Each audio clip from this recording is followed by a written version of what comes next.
For some people, in order to overcome their fear, their anxiety, their pain, what they need is comfort. But for some people, that doesn't help. For some people, they need to reason their way out of it. They need to logic their way out of it. For some people, simply telling them compassionate words just bounces off. So for those people who are not helped by simple words of compassion, let me try and help you too.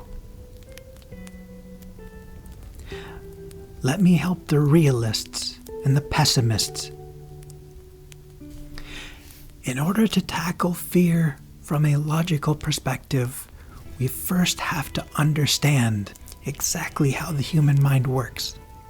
And I think one of the hardest parts of understanding human psychology is becoming truly self-aware. Now, of course, all humans are self-aware, but at the end of the day, we are still animals and we still act on impulse. We are often reactionary to our own feelings instead of being aware of our own feelings and taking control of those feelings. And because it is so genuinely hard to be truly self-aware, a lot of the times we try not to be alone with ourselves or alone with our thoughts and constantly bombard ourselves with distractions instead of tackling and being aware of our actual emotions. Guilt, fear, shame, anxiety, all of these negative emotions that lurk beneath the surface that we never tackle because it's uncomfortable to do so. It's so easy to develop the tools to ignore these problems rather than address them. And although that works for a time, and although suppressing your emotions has its place, eventually suppression fails and those emotions bubble to the surface, and you need the tools to identify and tackle those emotions. So how do we become self-aware? How do we identify and deal with these emotions? Well, let's understand what it means to even be self-aware. What exactly are you? Who are you? What specifically makes you you? There are many parts of you. If you stub your toe, you feel a shock of pain, but that pain isn't really you, is it? It's just a part of you. If you get a stomach cramp, that's something you experience as a sensation, but no one would say that the stomach cramp is them. I mean, a stomach cramp certainly can't experience itself, now can it? And it's the same thing with emotions and intrusive thoughts. A thought cannot experience a thought. A sense of fear cannot experience its own fear. So are we merely a random collection of sensations? I would argue not. I would argue what we choose to do about those sensations is who we are. I believe in free will. I 100% believe in free will because I believe the ability to exert your free will is the key to self-awareness. Because you can't control if you get a stomach cramp. You can't control how much it hurts to stub your toe, just as much as you can't control the fact that you feel fear. You can't control the fact that you feel anxiety. That was never your choice. That's not really you. No, what you are is what you choose to do. So when you feel these sensations, these negative emotions, identify them as exactly that. It's just an emotion. It's just a sensation. When you are afraid, what exactly happens? Do you get a lump in your throat? Does your heart race? Do you feel an overwhelming sense of dread? Well, simply break it down piece by piece. So you have a lump in your throat. Is that going to kill you? No. You've had a lump in your throat before. A lump in your throat is not going to kill you. It's just a negative sensation, and a relatively minor one at that. So don't elevate the lump in your throat and give it emotional weight. Just identify it as a bad sensation. What about your heart racing? It's certainly uncomfortable, but that's all it is. A type of discomfort. And you can survive that easily. I mean, your heart races all the time and you don't even feel negatively about it. It races when you go for a jog. It races when you're excited. An elevated heart rate should never be something you attach emotional weight to. It's just one of many sensations. We often give it significance, but it has none on its own. Identify it and realize it's just a sensation. But what about dread? That's much harder. You cannot simply dismiss dread, can you? Well, I would argue that you can. Is a sensation of dread really so much more different than a shock of pain when you stub your toe? Is it really so different than an elevated heart rate? I mean, you felt dread before and it didn't kill you. You made it out just fine. It's really nothing more than just another sensation that you feel.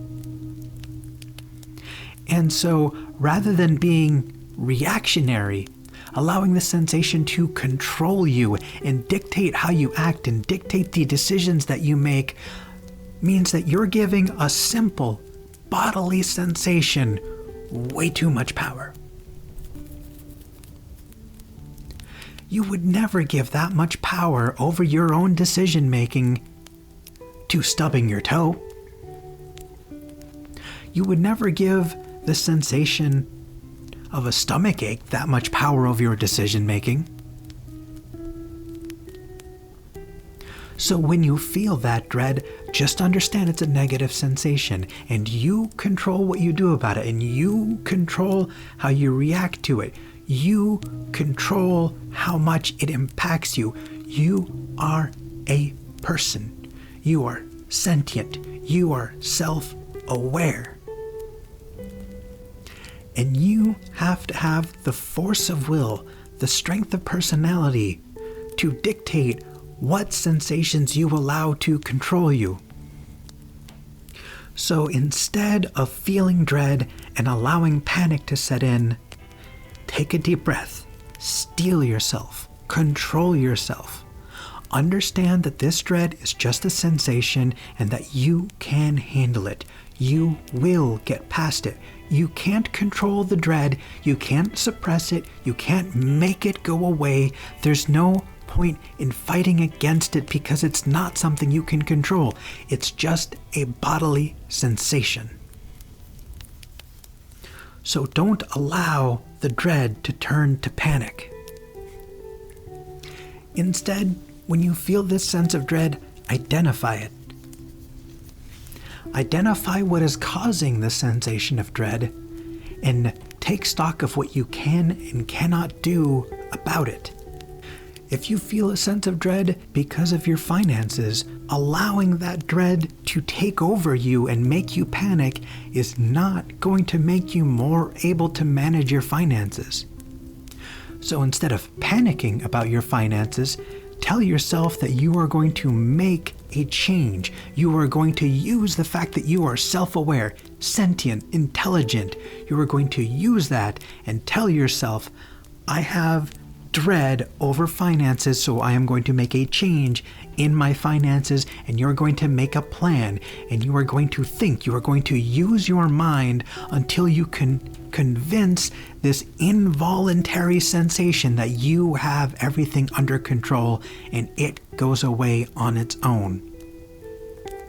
Thinking and rationalizing is oftentimes the antacid to your stomachache.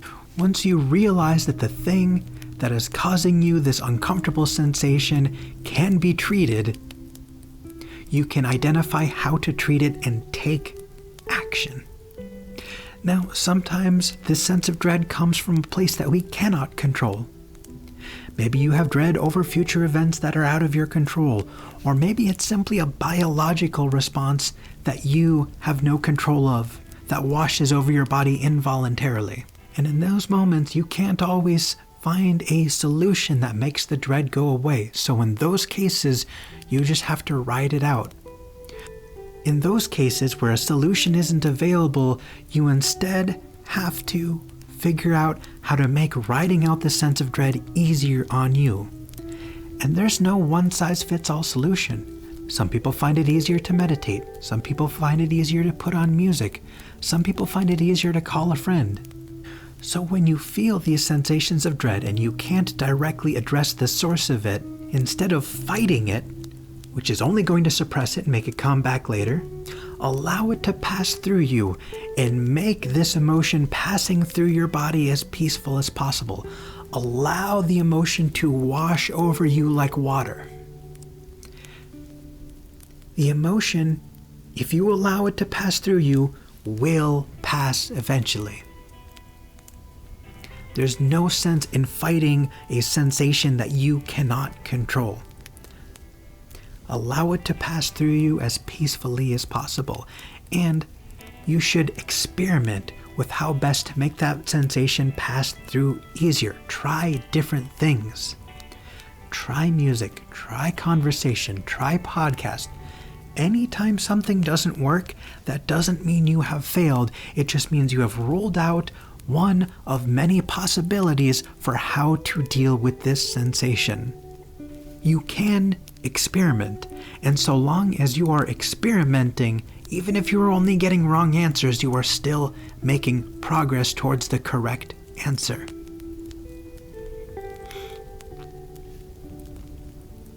In all things, in all negative emotions, you are still sentient, you are still intelligent, and you still have control. So take control. Use the fact that you are a thinking, feeling, self-aware human being to your advantage.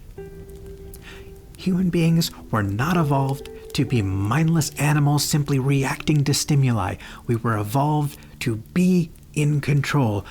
We have evolved to change our environment. We have evolved to better understand ourselves. We have evolved to make it easier to evolve even further than was ever previously possible. You can do this. If you are intelligent enough to understand what I'm saying, you are intelligent enough to understand what your body is saying. So listen to it, understand it, think about it, experiment, and keep experimenting until you find a solution. You are stronger than your base instincts because you are human and humans are strong. You can do this. I believe in you.